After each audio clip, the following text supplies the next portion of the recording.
The dress didn't even belong to her.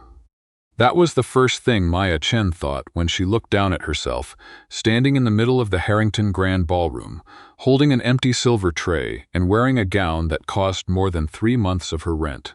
A deep emerald silk dress with a low open back and tiny pearl buttons running down the spine.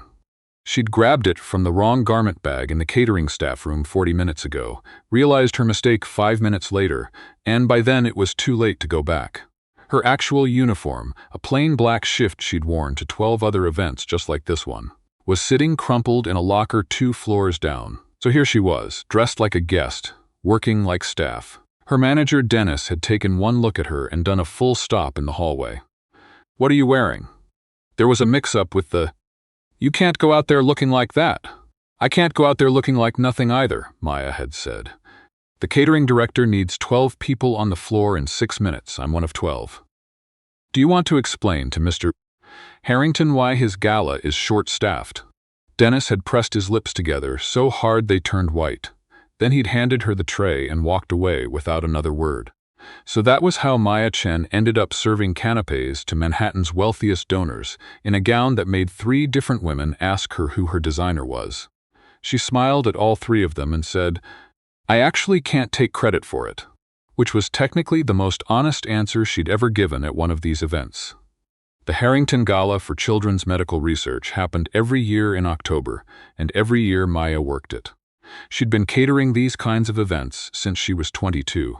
First to pay for her graduate school applications, then to pay for grad school itself, then to pay off grad school while she figured out what came next. She was 31 now. She was still figuring. The ballroom was all candlelight and white orchids and the kind of quiet that money makes. Not silent exactly, but hushed. Like everyone had agreed without discussing it to keep their voices just below the level that might suggest need. Men in tuxedos with square watches, women in gowns that moved like water. A string quartet in the corner playing something Maya almost recognized. She moved through the room the way she'd learned to over 9 years, quickly enough to be efficient, slowly enough not to draw attention, eyes scanning for empty glasses and outstretched hands. She was good at this. She was good at being invisible.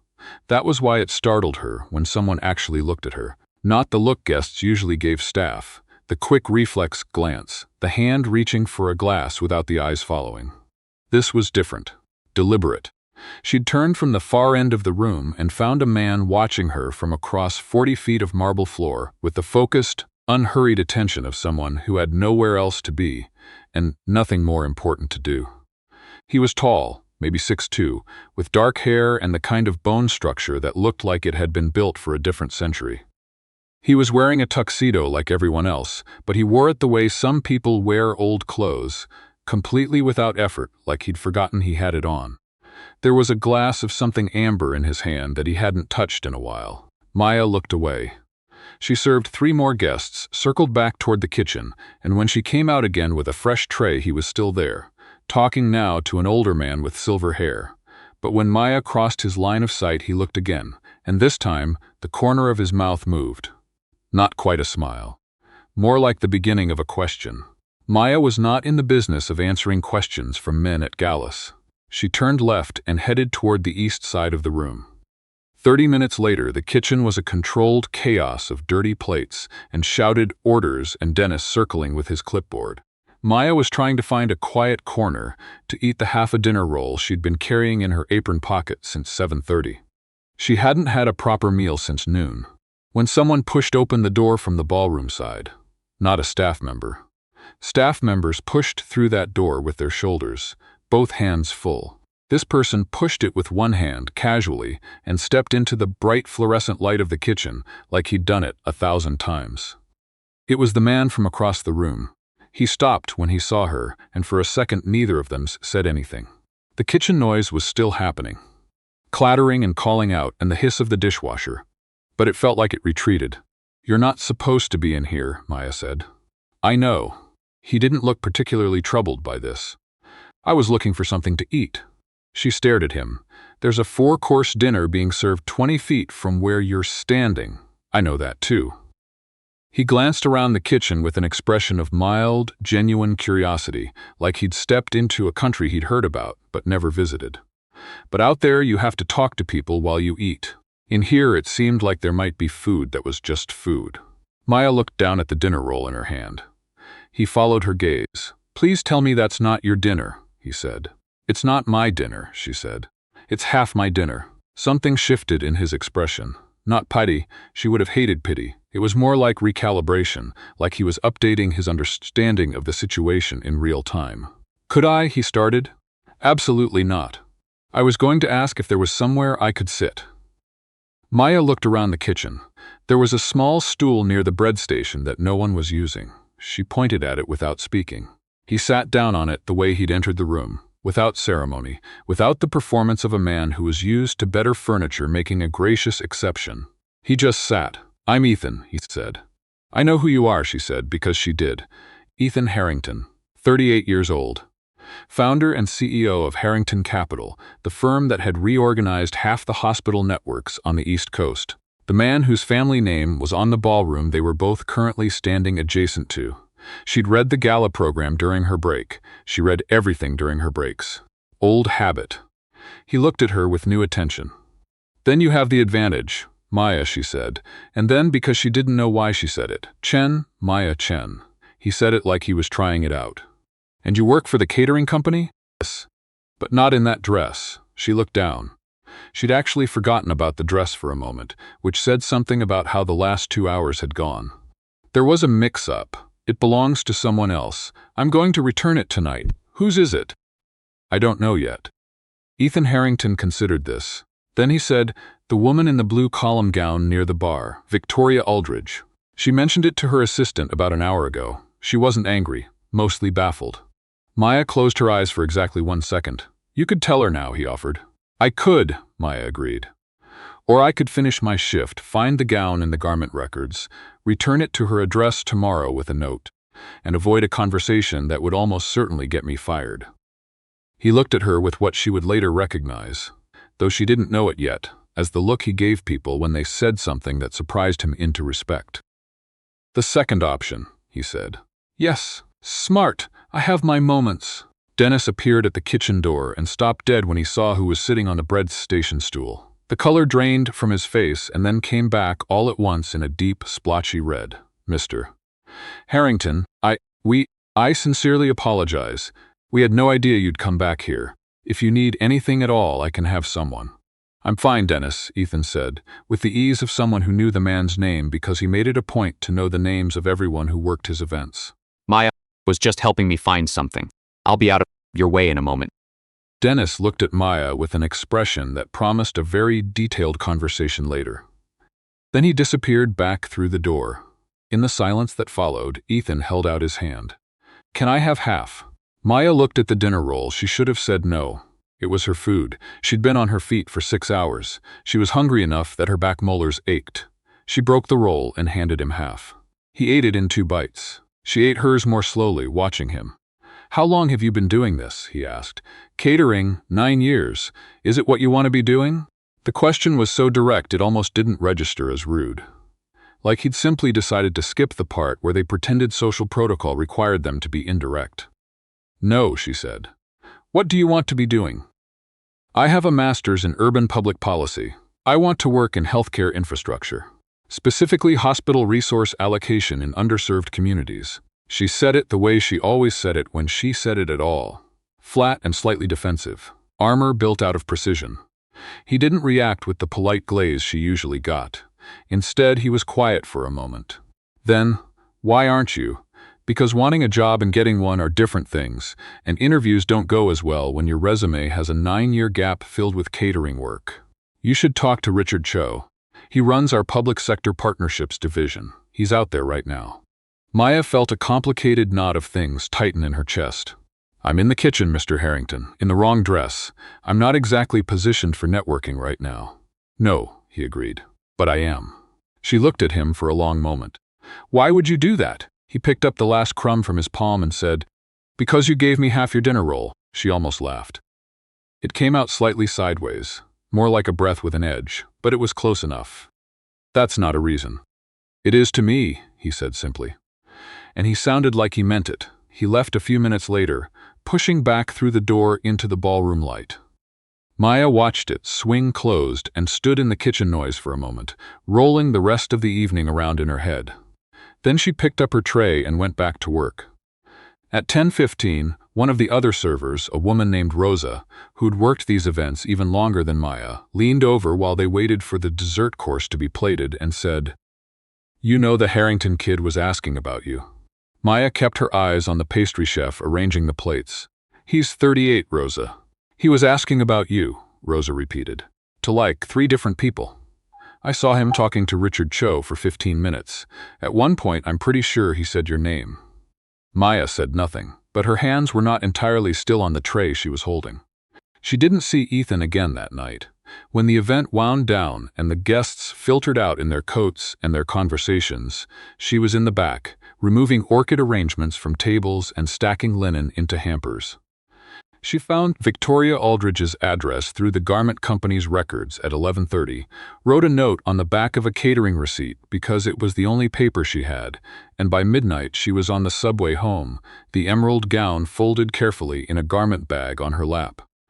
Her apartment was a 1-bedroom in Astoria that she'd been in for 6 years, and which she'd made genuinely comfortable, despite its size, through the application of good lighting and the stubborn conviction that having very little space was not the same as having no space at all. She'd painted the kitchen herself. She had 3 plants, all alive. She'd built her own bookshelf out of lumber from the hardware store on 31st, and it was slightly crooked on the left side, and she loved it. She made tea and sat with it at her kitchen table and looked at the garment bag.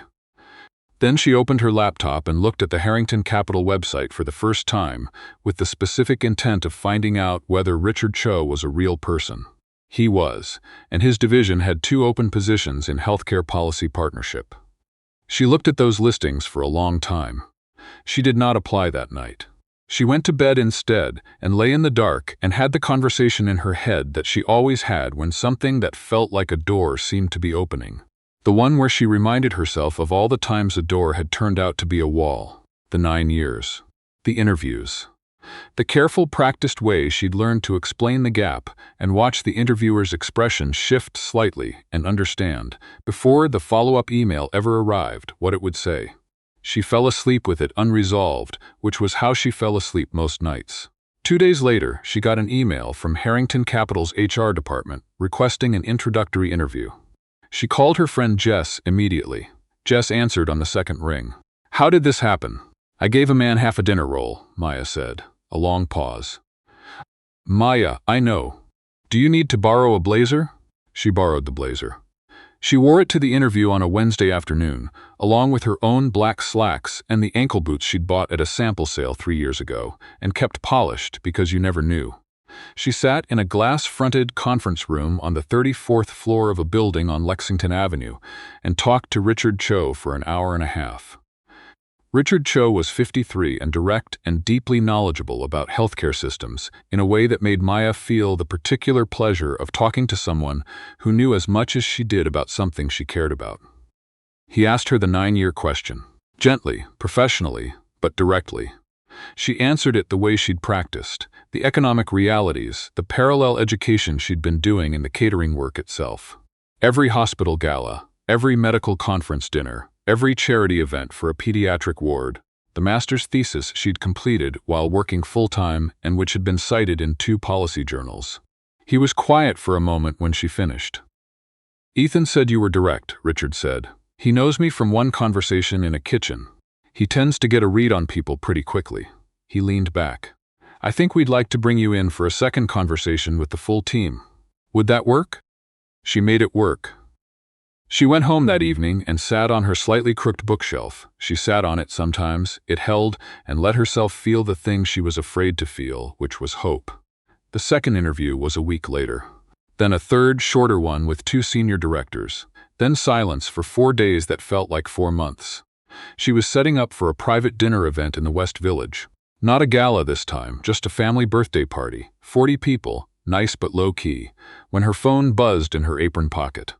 She looked at it between the appetizer and entree courses, standing in the small hallway between the kitchen and the dining room. It was an offer letter. She read it 3 times. Then she read it a 4th time because she was sure she'd misread the salary. She hadn't. She put the phone back in her pocket and walked into the kitchen and stood next to the salad station and breathed for a minute. "You okay?" Rosa asked. Rosa was here too. They often worked the same events. "Yeah," Maya said. "You look like you're about to pass out or cry. Possibly both," Maya said. She finished the shift. She accepted the offer letter at 11:45 p.m. from her kitchen table, over tea, in her apartment in Astoria. She started the following Monday. The first few weeks at Harrington Capital were the professional equivalent of learning to walk in different shoes. Not painful, exactly, but requiring constant, low-level attention to things she hadn't had to think about before. The office language, the meeting rhythms, the way email functioned in a place where every thread had 17 people seed, and the subject lines were coded with a specificity she only slowly decoded. She stayed late most nights, not from anxiety but from genuine absorption. The work was actually interesting. She'd been afraid it wouldn't be, afraid that the gap between wanting this kind of work and doing it would reveal some miscalculation in her idea of herself. But sitting with actual healthcare resource data, tracing the line between funding structures and patient outcomes in communities she'd read about for years and never had tools to affect. It was like being handed a language she'd been practicing in secret, and finally being allowed to speak it out loud. She didn't see Ethan for the first 3 weeks. She knew he was in the building. She saw his calendar blocked on the shared system sometimes. Knew from office conversation that he traveled frequently and worked from the 38th floor when he was in, and that the standing joke was that the elevator buttons for 38 and lobby were the only two that ever needed replacing. But their paths didn't cross. The company was large enough and hierarchical enough that a newly hired policy analyst in Richard's division and the CEO existed in effectively different atmospheres. She thought about the kitchen sometimes, the dinner roll, the frankness of the conversation. She filed it under things that had been real in a specific moment and probably didn't transfer. Then she was in the lobby one morning, fighting with an umbrella that had turned itself inside out in the wind, and someone held the door. "You've got he started. "I know," she said. "I know what I've got." She got the umbrella right side out through a combination of force and determination, looked up, and found Ethan Harrington holding a coffee cup and watching her with the same focused expression he'd had across the ballroom 3 weeks ago. "You started," he said. "Monday before last. How's it going?" She thought about it honestly instead of reflexively. "It's going well. Richard's a good person to learn from. The data infrastructure is better than I expected. The coffee on the 34th floor is not. It's not great on 38 either," he said. "There's a place on 47th and Lex. I'll send you the name." She looked at him. "You don't have to do that. I know." He was already opening his phone. A few seconds later, hers buzzed. A text from an unsaved number that just said, "Cortado Bar, ask for the one they don't put on the menu. It's called the Structuralist. Don't ask why." Maya looked at this text for a moment. Then she looked up. "You have my number.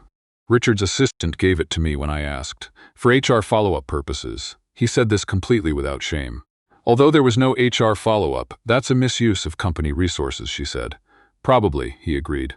He held the lobby door for a woman pushing a mail cart, then looked back at Maya. "How's the apartment? Still in Astoria? You know I'm in Astoria. HR forms are thorough. Mr. Harrington? Ethan, she said, and the name felt strange and familiar at the same time, like a word you've read many times and are saying aloud for the first. "Why are you asking me about my apartment?" He was quiet for a second. And unlike most people who were quiet for a second, the pause that's really just breath between sentences, his actually seemed to mean something, like he was deciding whether to say the true version of the thing. "Because I think about the conversation in the kitchen," he said. "More than makes logical sense, given that it was one conversation." Maya looked at him. "And I am aware," he said, "that you work for me, or for the company I run, which is a thing that makes this complicated." "Yes," she said. "I'm not asking you anything," he said carefully. "I'm just being honest with you about the fact that I'm thinking about it, because you seem like someone who prefers honesty to navigation." She did prefer that. She'd always preferred that. It was one of the reasons the catering world had sometimes felt claustrophobic, all that professional performance, all that invisible labor done with a smile. "I'll think about the coffee," she said finally. He nodded. He didn't push. He got on the elevator. She stood in the lobby for a moment with her umbrella, which was now correctly configured but dripping, and felt the very specific unsettlement of a person who has been seen accurately. She tried the coffee shop that Friday. The structuralist turned out to be a cortado with a single strip of orange peel and something done to the milk that she couldn't identify, but that made the whole thing taste like the best version of what coffee was supposed to taste like.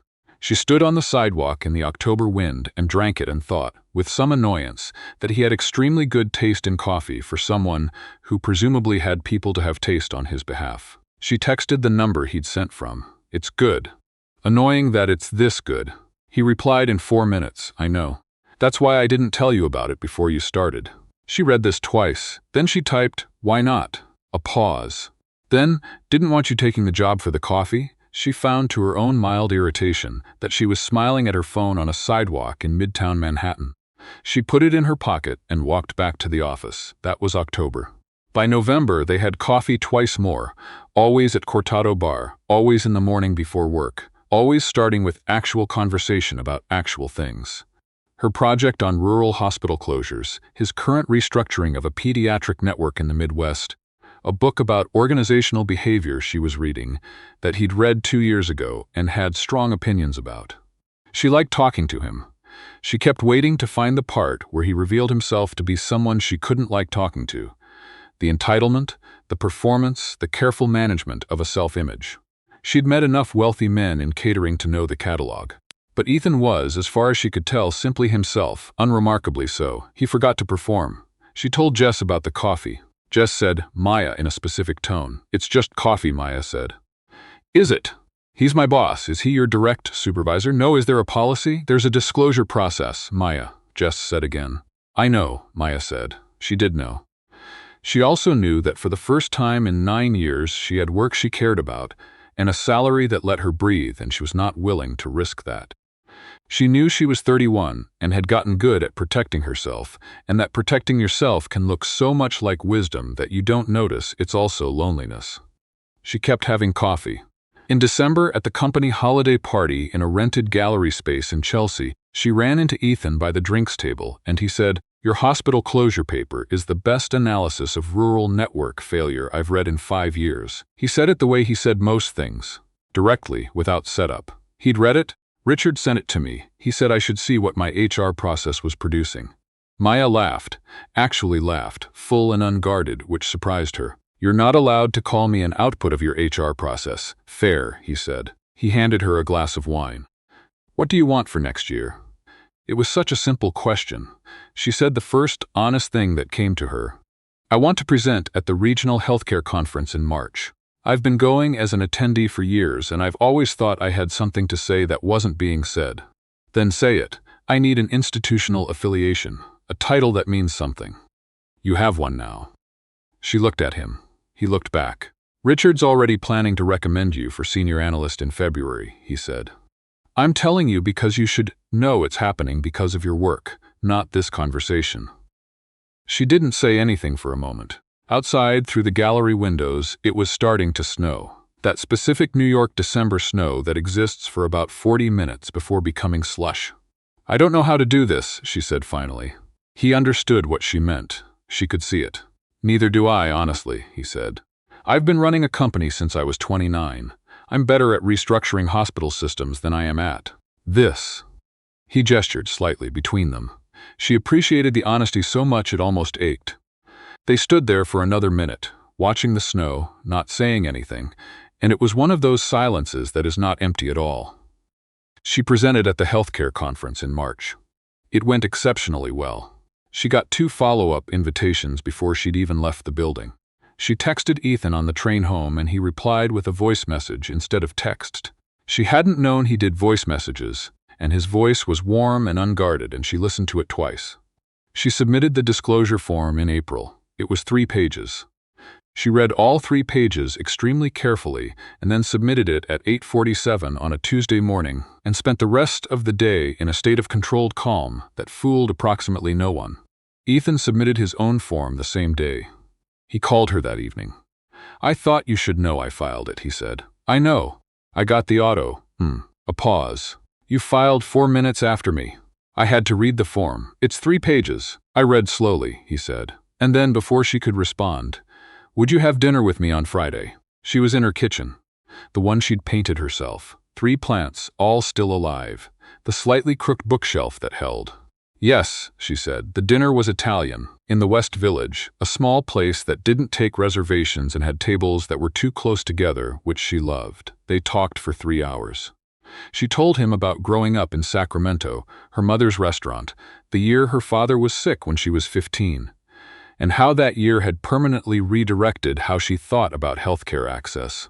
He told her about the company, about building it at 29 with a model no one believed in, about the specific loneliness of success that arrives before you've figured out who to share it with. Walking back to the subway, it started raining. She didn't have an umbrella. She'd apparently learned nothing from October. He had one, and without comment he shifted it over to cover both of them, and they walked half a block like that before she said, "You know this is the most New York thing that has ever happened." The rain or the umbrella sharing? Both. Should I have been more original? No, she said. I like it. He smiled at that. She saw it in her peripheral vision and felt it more than saw it, the way you feel weather changing. They took the same subway 3 stops before his was first, and she rode those 3 stops feeling very calm, in a way that she recognized as the specific calm of something finally being right after a long time of things being approximate. He texted her when he got home. She was already in bed, reading. "Thank you for dinner." She wrote back. "You paid," he wrote.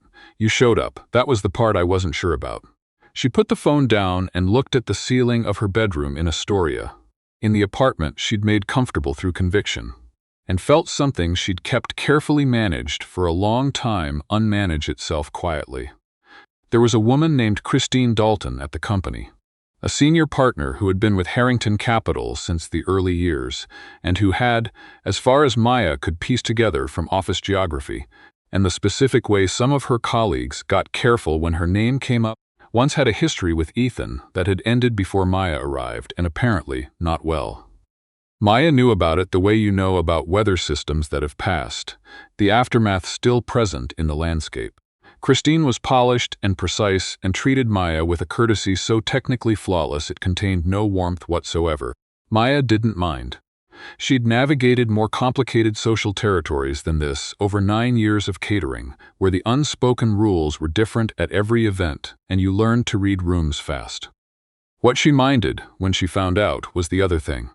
It was Richard who told her, in March, carefully, because Richard was a careful man who had clearly spent time thinking about how to say this. Christine had gone to the board with a concern about the disclosure, arguing that Ethan's relationship with a direct line subordinate, even with disclosure, even with the oversight structure in place, created a perception problem for the firm. She'd brought it with documentation, with precedent, with the particular precision of someone who'd been preparing for a moment. Maya sat across from Richard and listened and was very still. "She's not wrong that there's a perception issue," Richard said carefully. "She is wrong about the conflict of interest because the structure is clean and both of you disclosed. But perception doesn't require correctness." "What does Ethan know?" Maya asked. "He knows she raised it. He's managing it with the board. He wanted you to hear it from me because he thought that would be less." Richard paused. "He said you'd prefer the information without his feelings about it attached." That was accurate. She'd told him that once about a different situation. He'd remembered. She thought about it on the subway home.